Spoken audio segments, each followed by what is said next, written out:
Stewart Island, you can walk down to the post office or the pub or the shop and there's kaka flying around, and that's pretty cool. When I first came to New Zealand, I was amazed at how beautiful it was. This is what very large parts of New Zealand would have looked like, with this forest coming right to the seashore. Absolutely beautiful. You really come to Stewart Island for the wildlife and the outdoors. You don't really come here for shopping or coffee culture. You see right whales here off and on, right inside the bays. You also will see sea lions, New Zealand sea lions, right inside the bays. And outside there is really good habitat for sperm whales, beaked whales. A few weeks ago we only went out for an hour because that's the time frame the client had. And we saw within an hour Fiordland crested penguins, little blue penguins. We saw white-capped mollymawks and Buller's mollymawks. We saw several species of cormorants. The majority of the island hasn't got eyes and ears to listen out to what there is. So there's probably a lot more going on out there that we don't know about. If there was a spill or a major disaster or something, you know, it always say it's never going to happen your back door, but you've only got to see that it does happen, unfortunately. Exploratory drilling itself is really the most dangerous phase of the whole operation.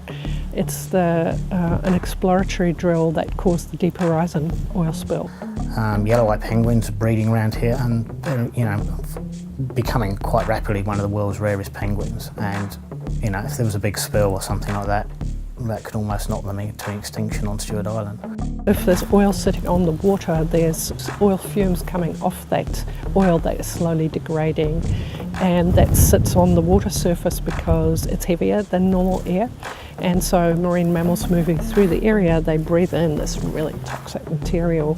This sets in motion a whole set of metabolic problems. For me, it's not about the tourist dollars, it's not about making money, it's about the impacts on wildlife, and that always comes first and foremost for me. And then of course there's the whole argument of we can't afford to burn it even if we got it out of the sea. I know some leaders in the world don't believe in global warming, but I think it's happening the world over. You never got to look at the weather, what's happening in the world at the moment. It doesn't seem a very happy place. I think last year we had almost 8 weeks of solid, hot, sunny days, which is great if you're a tourist coming for a couple of days, but when you're living here, the wildlife found it a bit tough.